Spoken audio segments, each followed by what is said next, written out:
ఓం నమో భగవతే శ్రీ మేధాదక్షిణామూర్తయే. ఓం నమో భగవతే శ్రీ ఆదిశంకరాయ. ఓం నమో భగవతే శ్రీ రమణాయ. శ్రీ గురుభ్యో నమః. ఈ మానవ జన్మ చాలా విలువైనది. ఈ దేహము రాలకముందే ఈ బుడగ వంటి బ్రతుకు ఒక చిటికలోనే చితుకు అంటారు. అంటే ఇది ఎప్పుడు రాలిపోతుందో మనకి తెలియదు. ఈ ప్రకృతి వచ్చి, ఈ మృత్యు వచ్చి ఈ దేహాన్ని కబలించి కాలగర్భంలో కలిపేస్తుంది. అంటే మనతో పాటు మన తాత ముత్తాతలు అందరూ గతించిపోతూ ఉన్నారు. అప్పుడు మనము ప్రశ్న వేసుకోవాలి, హౌ లాంగ్, అంటే మనం ఎంతకాలం బతుకుంటాము. ఏదో ఒక రోజు కూడా ఈ దేహము కట్టెలో కాలిపోతుంది. మన ముందు ఎంతోమంది గతించిపోతున్నారు. మనకు కూడా ఆ గతి పట్టక ముందే, అంటే ఈ దేహాత్మ బుద్ధిలో నుంచి విడుదల పొందాలి. ఈ దేహము అగ్నిలో దహించబడుతుంది, కానీ ఈ దేహాత్మ బుద్ధి మాత్రము ఈ జ్ఞానాగ్నిలోనే దహింపబడుతుంది. ఆనాడు కురుక్షేత్ర యుద్ధరంగంలో ముమ్మరంగా యుద్ధం జరుగుతూ ఉన్నది. ఒకసారి వ్యాస మహర్షి ఆ యుద్ధరంగంలో ఆ మార్గం గుండా పోతూ ఉన్నాడు. అలా పోతున్నప్పుడు దూరంగా ఒక చిన్న పురుగు ఆ స్పీడ్గా పరిగెడుతూ ఉంది, వేగంగా పరిగెడుతూ ఉన్నది. ఆ వ్యాస మహర్షి ఇదేంటి ఇంత స్పీడ్గా పరిగెడుతుంది అని, దీనికి కారణం తెలుసుకుందాము అని తన తపశ్శక్తి చేత ఆ పురుగుకి మాట్లాడే శక్తినిచ్చి ఇలా అడుగుతాడు, ఓ పురుగు గారు, మీరు ఇంత కంగారు దేనికి, ఇంత వేగంగా మీరు పరిగెడుతున్నారు, కారణం ఏమిటి అని అడిగారు. ఆమె, క్షమించండి, అన్నీ మీకు తెలిసి కూడా అడుగుతున్నారు. ఈ భూమి అదిరిపోతున్నది. నేను కనుక నెమ్మదిగా వెళితే ఈ మార్గం గుండా ఒక రథం వస్తూ ఉన్నది. నేను కనుక నెమ్మదిగా వెళితే ఆ రథము చక్రం కింద నలిగి చచ్చిపోతాను. కనుకనే నా ప్రాణం కాపాడుకుంటానికి తొందరగా పరిగెడుతున్నాను అని చెప్తుంది వ్యాస మహర్షితో. ఆ వ్యాస మహర్షి ఇలా అంటారు, ఓ పురుగు గారు, మీరు చాలా చిన్న జంతువు కదా, మీరు చాలా అల్పము కదా, మీకు కూడా ప్రాణం మీద అంత తీపా? ఏదో పెద్దవాళ్ళము మాకంటే ఈ ప్రాణం మీద ఆశ ఉండొచ్చు, ఆ తీపి ఉండొచ్చు, నువ్వు చిన్న ప్రాణివి కదా, నీకెందుకు ఈ యొక్క ఆ ప్రాణం మీద అంత తీపి, నీకు కూడా ఇంత బతకాలని చెప్పి ఆశ ఎందుకు అని అడుగుతారు. ఆ చిన్న పురుగు చక్కని బోధ చేస్తుంది, మహాత్మా, మీకు తెలియంది ఏంటి చెప్పండి. మీరు ఏ సుఖమైతే అనుభవిస్తున్నారో మేము కూడా అదే సుఖం అనుభవిస్తున్నాము. మీరు తిని ఆనందపడుతున్నారు, మేము కూడా తిని సంతోషపడుతున్నాము. మీరు సంతానం వృద్ధి చేస్తున్నారు, మాకు కూడా సంతానం ఉన్నది. మీరు పెళ్లిళ్ళు చేసుకుంటున్నారు, మాకు కూడా పెళ్ళిళ్ళు ఉన్నాయి, కాకపోతే ఊరేగింపులు లేవు అంతే. ఈ విధంగా ఏ సుఖాలైతే మీరు అనుభవిస్తున్నారో, ఇంద్రియ సుఖాలు, అవి మాకు కూడా ఉన్నాయి అని చెబితే ఆ వ్యాసుడు ఆశ్చర్యపోయి ముక్కు మీద వేలేసుకున్నాడు. ఇప్పుడు వ్యాసుడు ఆ ప్రజలందరికీ ఇలా చెప్తాడు, మంచి బ్రాడ్కాస్ట్ లాంటి స్టేట్మెంట్ చెప్తారు. ఓ ప్రాణులారా, ఓ జీవులారా, ఓ మనుషులారా, మీరు కనుక ప్రాపంచిక సుఖాలు అనుభవించాలంటే మానవ జన్మ అవసరం లేదు. పురుగుగా పుట్టవచ్చు, పందిగా పుట్టవచ్చు, నక్కగా పుట్టవచ్చు, గాడిదగా పుట్టవచ్చు. ఈ సుఖాలు అక్కడ కూడా ఉన్నాయి. ఎప్పుడైతే మానవత్వం పొందారు అంటే మాధవత్వము పొందే దానికి ఉపాయం వెంటనే ఆలోచించాలి. మనుషులుగా మీరు జన్మించి కూడా, మానవత్వం పొంది కూడా, పురుగులుగా ఎట్లా అయితే ఇంద్రియ సుఖాలు అనుభవిస్తున్నాయో, పురుగులు ఎట్లా అయితే బతుకుతున్నాయో, జంతువులు అయితే ఎట్లా అయితే బతుకుతున్నాయో, ఆ విధంగా కనుక మీరు బతికితే waste of life, waste of time అని ఇలా వ్యాసుల వారు మనకి చెప్తున్నారు. ఎప్పుడైతే మనుష్య జన్మ వచ్చిందో, మానవత్వం పొందారో, దైవత్వం పొందటానికి ఇదొక చక్కని మార్గం. ఈ మార్గాన్ని మనము దైవత్వం పొందటానికి ఉపయోగించుకోవాలే కానీ హీనమైనటువంటి, తుచ్చమైనటువంటి ఇంద్రియ సుఖములు, పశు సుఖములు, యానిమల్ ప్లెజర్స్, దాన్ని అనుభవించడానికి వచ్చింది కాదు. భగవాన్ రమణులు కూడా అదే చెప్తారు, the purpose of the present birth is to turn within and realise the self, nothing else to do అంటారు. కాబట్టి నువ్వు వచ్చింది నీ స్వరూపం ఏమిటో తెలుసుకుంటానికి, విచారణ చేసి అనుగ్రహం చేత నీ స్వరూపము ఏమిటో తెలుసుకుంటానికి నీవు వచ్చినది. ఈ దేహం ధరించినది నీవు నువ్వెవరో తెలుసుకుంటానికే తప్ప ఇంద్రియ సుఖాలతో పశువుకి నీకు తేడా లేకుండా అనుభవించటానికి కాదు. ఆ ప్రజ్ఞ మనకిచ్చాడు, ఆ మనుష్యులకిచ్చారు, ఆ మానవత్వానికి ఇచ్చారు, అంటే ఆ జ్ఞానం ఇచ్చాడు, ఆ వివేక విచక్షణ ఇచ్చాడు, ఆ బుద్ధి సూక్ష్మత ఇచ్చాడు. ఇవన్నీ అనుగ్రహం చేత మనుష్య జన్మకి లభించాయి. కాబట్టి నువ్వెవరో తెలుసుకోకుండా ఈ దేహము గనక రాలిపోతే, ఈ దేహము గనక కట్టెలో కాలి బూడిదైపోతే ఇక దాని నష్టము మనము నోటితో చెప్పలేము. ఆ నష్టము అంతా ఇంత కాదు. ఈ దేహాత్మ బుద్ధిలో నుంచి విడుదల పొందకుండా నీవు కనుక ఆ కట్టెలో కాలి బూడిదైపోతే ఇక ఆ నష్టాన్ని మనము మాటలతో వర్ణించలేము. అంతటి ఘోర నష్టం జరుగుతున్నది. కాబట్టి ఒక పెద్ద తప్పు జరిగింది. ఏంటది? ఈ జీవ లక్షణాలు వచ్చి నీ మీద పడ్డాయి. ఒక దేహాత్మ బుద్ధి జనించింది. ఇదే ఒక పెద్ద తప్పు. నువ్వు ఆ తప్పుని ఆధారం చేసుకొని నీవు మిగతా తప్పుల మీద తప్పులు చేస్తూ ఉన్నావు. కాబట్టి ఎప్పుడైతే ఆ పెద్ద తప్పు నుంచి నీవు విడుదల పొందావో ఇక నీవు ఈ మిగతా తప్పుల నుంచి కూడా నీవు విడుదల పొందుతావు. అంటే అహంకారము గనక లేస్తే సకలము పుడతాయి. అహంకారము గనక అణిగితే నశిస్తే సకలము నశిస్తాయి. ఈ దేహము నువ్వు సాధన చేసినా చేయకపోయినా ఈ దేహము అది ఎప్పుడో అప్పుడు మరణిస్తుంది. దేహము శాశ్వతం కాదు. ఇప్పుడు బాల్యము దశ ఉన్నది. ఆ బాల్యము దశ నశిస్తే యవ్వనం వచ్చింది. యవ్వనము నశిస్తేనే కౌమారం వచ్చింది. కౌమారము నశించి వృద్ధాప్యం వస్తుంది. వృద్ధాప్యము నశించి ఇక ఆ దేహము పూర్తిగా రాలిపోతుంది. ఇక్కడ ప్రతి దశ నశిస్తేనే అది మరి ఒక దశలోకి వెళ్తుంది. ఆ దశ నశిస్తే మళ్ళీ దాని తర్వాత దశ వస్తుంది. ఇలా ప్రతి దశలోనూ అది నశిస్తూ ఉన్నదే తప్ప శాశ్వతంగా ఉండట్లేదు. చివరికి ఈ దేహము కూడా వృద్ధాప్యం తర్వాత ఈ దేహము కూడా నశిస్తుంది. కాబట్టి నశించే వస్తువు నువ్వు కాదు. ఇప్పుడు నేనంటే దేహము అన్న భావన కలుగుతుంది కదా. మరి ఒకవేళ దేహము గనక సత్యమే అయితే గనక దేహమే గనక శాశ్వతంగా ఉన్నదా?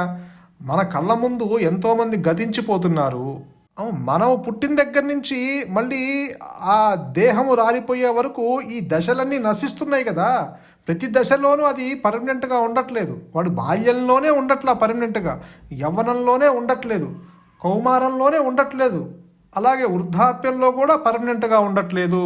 ఆ వృద్ధాప్యాన్ని విడిచి వీడు దేహము చివరికి ఆ దేహము నశించి కట్టెలో కాలి బూడిదైపోతుంది. దేహానికి కొన్ని ధర్మాలు ఉన్నాయి. దానికి ఒక ఎక్స్పైరీ డేట్ ఉంటుంది. దేహ ధర్మాలు నీ ధర్మాలు కావు.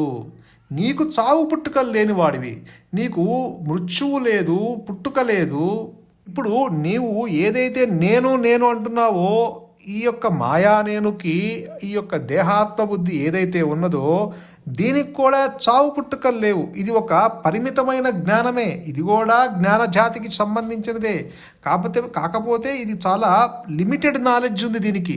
ఇది తన దేహం గురించి పూర్తి నాలెడ్జీ లేదు, తన మనస్సు గురించి పూర్తి నాలెడ్జీ లేదు, జగత్తు గురించి పూర్తి నాలెడ్జీ లేదు, భగవంతుడి గురించి పూర్తి నాలెడ్జీ లేదు. అంటే కొన్నిసార్లు దేహము నొప్పి అంటుంది, కొన్నిసార్లు నా మనస్సు గాయపడింది అంటుంది, కొన్నిసార్లు నా మనస్సు హాయిగా ఉందంటుంది. ఇలా రకరకాలుగా బిహేవ్ చేస్తూ ఉంటుంది ఈ యొక్క పరిమితమైన జ్ఞానంతో ఈ మాయా నేను.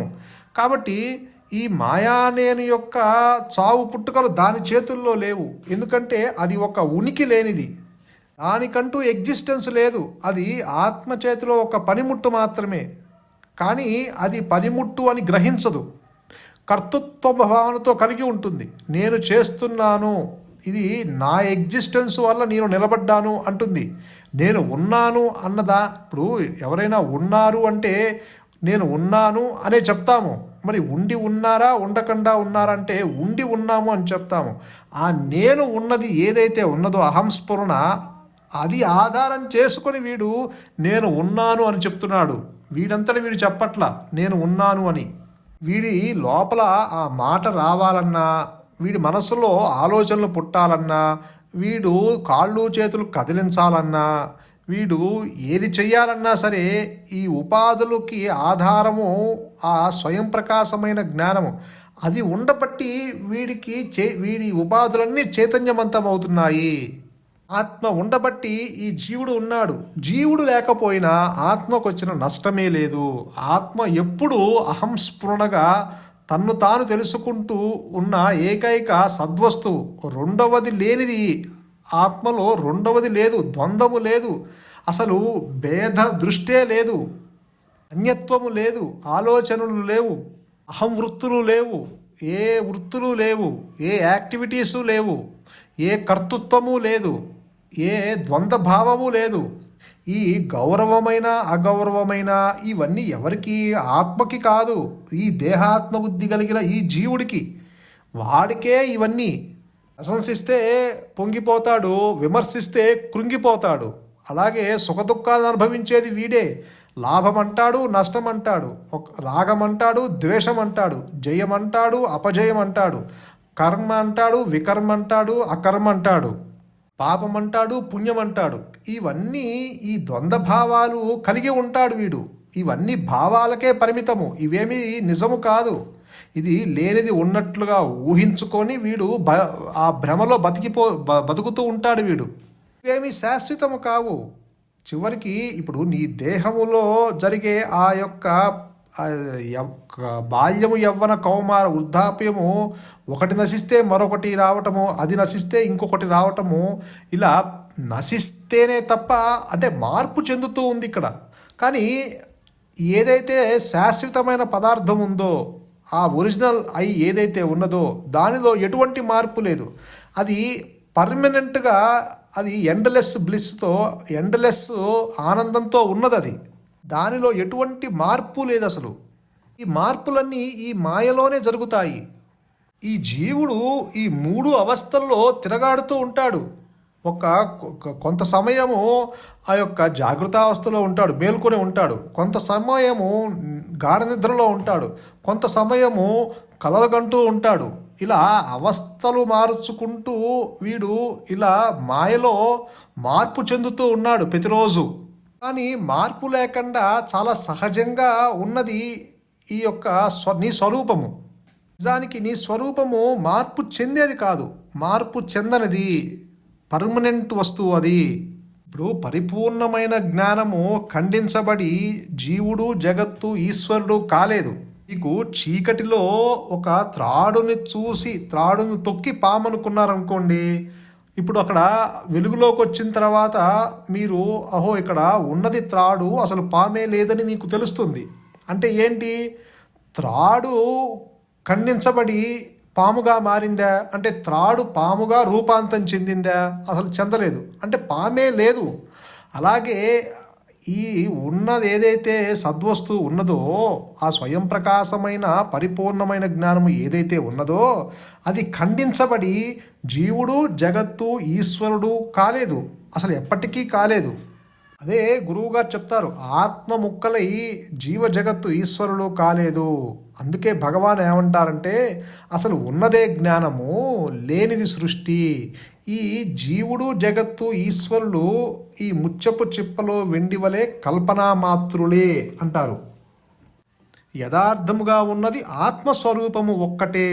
కాబట్టి నీవు ఈ శాశ్వతమైన వస్తువు ఏదైతే ఉన్నదో దాన్ని నువ్వు పట్టుకోవాలే, కానీ ఈ అశాశ్వతమైన వస్తువులు నీవు పట్టుకుంటాం కాదు, వాటిలో నువ్వు ఆనందం వెతుక్కుంటాం కాదు. వస్తువులో ఆనందం లేదు. ఒకవేళ వస్తువులో గనక ఆనందము ఉంటే ఆ వస్తువు శాశ్వతమైన వస్తువు అయి ఉండాలి. కానీ మీరు తీసుకోండి, ఈ సృష్టిలో ఏ వస్తువైనా తీసుకోండి, అది మనుషులైనా సరే, పదార్థములైనా సరే, ఇతర ఈ చెట్లు చేమలైనా, సముద్రాలైనా సరే, ఏ వస్తువైనా తీసుకోండి, అది ఏది శాశ్వతము కాదు. అది ఎప్పటికైనా సరే కాలగర్భంలో కలిసిపోతుంది. మరి ఒక కాలగర్భంలో కలిసిపోయే వస్తువు మీకు శాశ్వతమైన ఆనందాన్ని ఎట్లా ఇస్తుంది చెప్పండి? ప్రపంచంలో ఏ వస్తువు తీసుకున్నా అది కాలగర్భంలో కలిసిపోతుంది. మరి పర్మనెంట్గా ఉండే వస్తువు ఏది? Which is permanent. మరి ఏ వస్తువు తీసుకున్నా అది కాలగర్భంలో కలిసిపోయి నాశనమైపోయి విలీనమైపోతుంది కదా. Which is permanent. చెట్టు ఉంది, చెట్టుకి పండు ఉంది, అది మొదట్లో కాయ, ఆ కాయ ముదిరి పండవుతుంది. ఆ మామిడి పండు మొదట్లో కాయ ఉంది. ఆ కాయ ముదిరి పక్వానికొచ్చి బంగారంలాగా మెరిసిపోతూ ఉంటుంది ఆ మామిడి పండు. అది ఎంత చూడటానికి ఎంత సౌందర్యంగా ఉంటుంది. చాలా చూడటానికి ఎంత సుందరంగా ఉంటుంది. తింటే కూడా ఎంత మధురంగా ఉంటుంది. ఎంత తీయగా ఉంటుంది ఆ నూజివీడు మామిడి పండు. దానికి చాలా రమణీయంగా ఉంటుంది కదా. అది పక్వానికి వచ్చి అది దానంతట అది రాలిపోయి కింద పడ్డది. దాన్ని ఎవరు చూడలేదనుకోండి, అది ఏమవుతుంది 2 రోజులకల్లా కుళ్ళిపోతుంది. తర్వాత కుళ్ళిపోయిన తర్వాత పురుగులు పడతాయి. ఆ తర్వాత అది మట్టిలో కలిసిపోతుంది, ఆ భూమిలో కలిసిపోతుంది. చూసారా ఎంతో దివ్యంగా సుందరంగా ఉన్నటువంటి ఆ పండు దాన్ని అందరూ కూడా శ్లాఘిస్తుంటే 2 రోజులకి అది ధూళిలో కలిసిపోయింది, మట్టిలో కలిసిపోయింది. ఆ అందమంతా ఎటుపోయింది చెప్పండి. అదేవిధంగా ఈ మనుషుల యొక్క శరీరం కూడా అంతే. స్త్రీ కానీ పురుషుడు కానీ మంచి యవ్వన కాలంలో ఎంతో అందంగా సౌందర్యంగా కనిపిస్తారు. కానీ హౌ లాంగ్? ఈ అందానికి పరిమితి ఎంతకాలం ఉంటుంది? వార్ధక్యం వచ్చేటప్పటికి, వృద్ధాప్యం వచ్చేటప్పటికి ఆ శరీరము ముడతలు పడిపోతుంది. ఆ సౌందర్యం అంతా ఎటుపోతుంది. ఆ శరీరము శిథిలమైపోతుంది. కొంతకాలానికి ఆ నామ రూపాలు లేకుండా అదృశ్యమైపోతుంది. ఈ శరీరమును గురించి ఎవరైనా చింతన చేస్తున్నారా? అందుకనే చింతన చేయాలి అంటే విచారం చెయ్యాలి అంటారు భగవాన్ రమణులు. విచారణ చేయటం వల్ల నీకు అవిచారం వల్ల దుఃఖం ఏర్పడుతుంది. విచారణ చెయ్యాలి.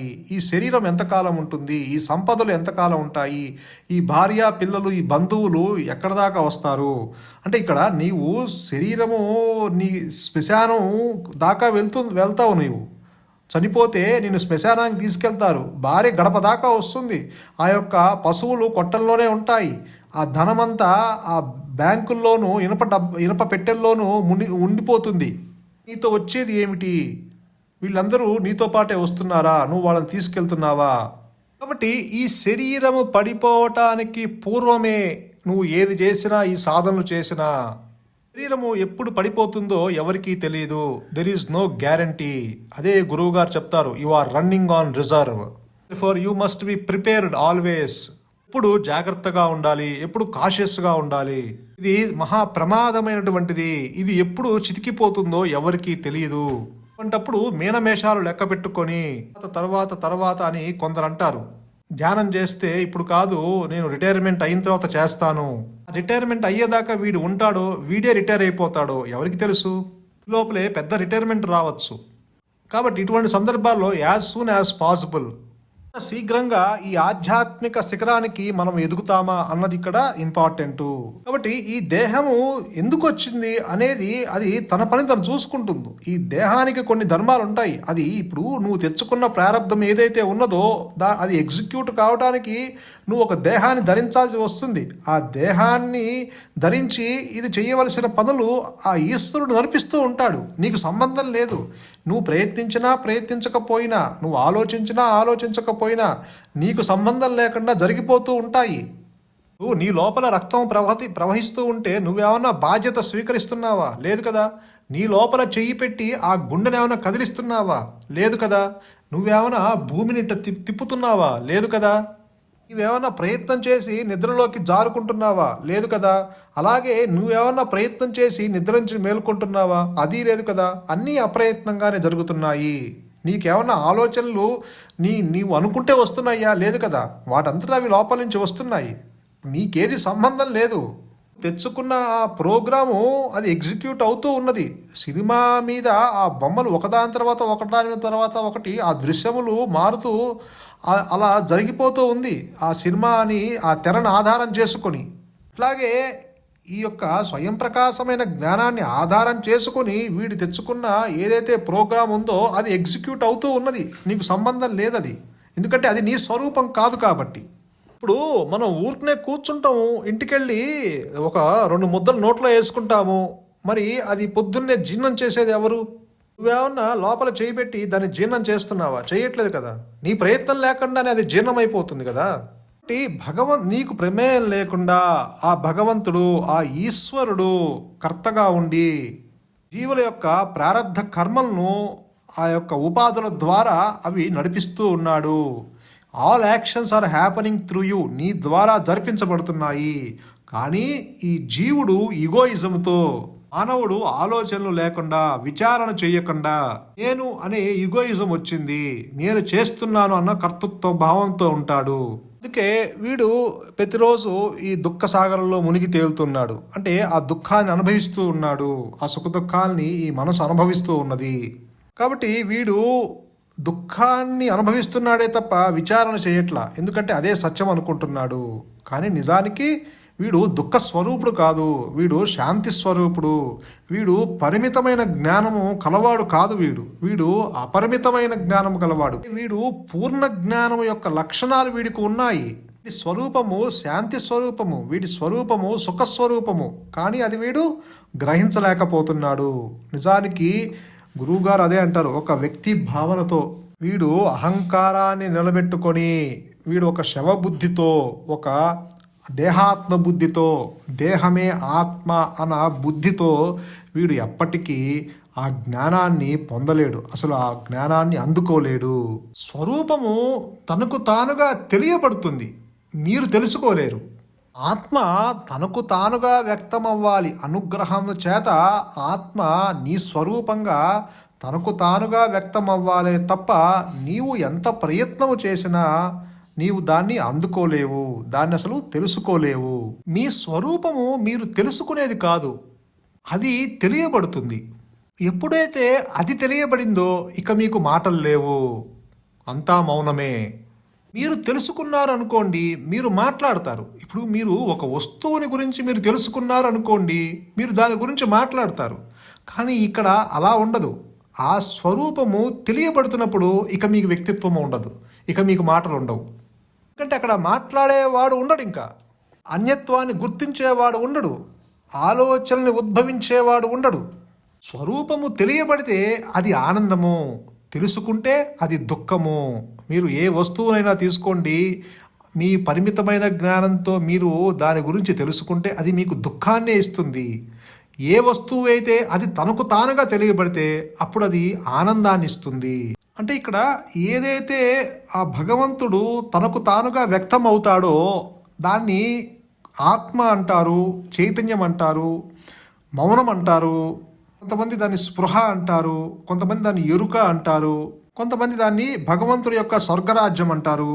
అంటే ఇక్కడ నేను అంటే అది ఎక్కడ ఏ మూల నుంచి అయితే అది ప్రకటితమవుతుందో ఆ మూలంతో పరిపూర్ణమైన అనుసంధానం చెందినప్పుడు మీ మాటలు, మీ చేష్టలు, మీ చూపు, మీ స్పర్శ అంతా అంతరించిపోతుంది. ఇక అక్కడ వ్యక్తిత్వము ఉండదు, మీరుండరు.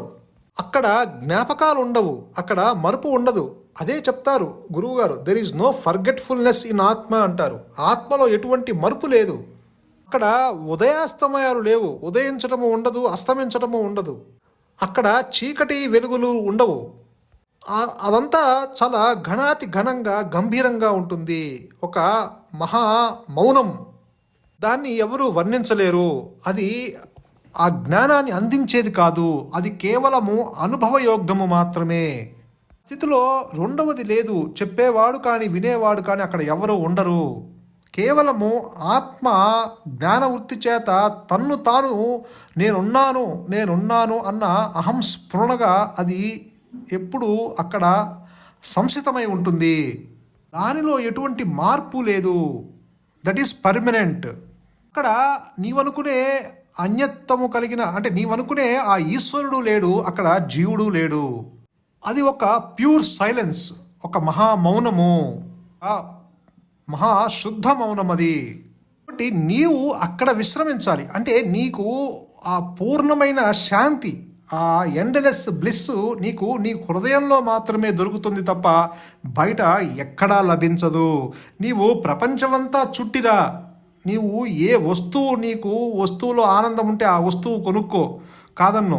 కానీ అవన్నీ తాత్కాలికంగా నీకు సుఖాన్ని మాత్రమే ఇస్తాయి, కానీ నీకు పర్మనెంట్ బ్లిస్ ఇవ్వదు. నీ హృదయంలో మాత్రమే అది నీకు దొరుకుతుంది.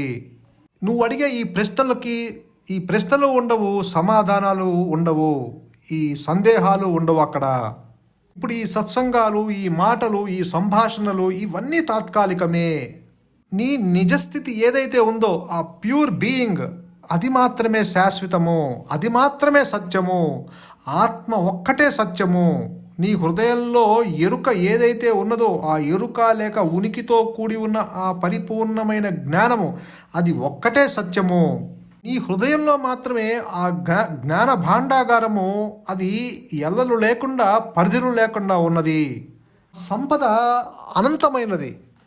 ఇక్కడ మీ యొక్క సమయాన్ని, మీ యొక్క శక్తియుక్తులని, మీ యొక్క నైపుణ్యాన్ని, మీ యొక్క పరిమితమైన జ్ఞానంతో కూడుకున్న ఆ యొక్క జ్ఞానముని, ఆ చదువుని, మీ యొక్క సంభాషణని, మీ యొక్క సత్సంగాల్ని అన్నిటినీ ఆ యొక్క హృదయంలో ఉన్న ఆ మహా మౌనానికి పరిపూర్ణంగా నివేదించినప్పుడు అక్కడ మీ వ్యక్తిత్వము పూర్తిగా కోల్పోవాలి.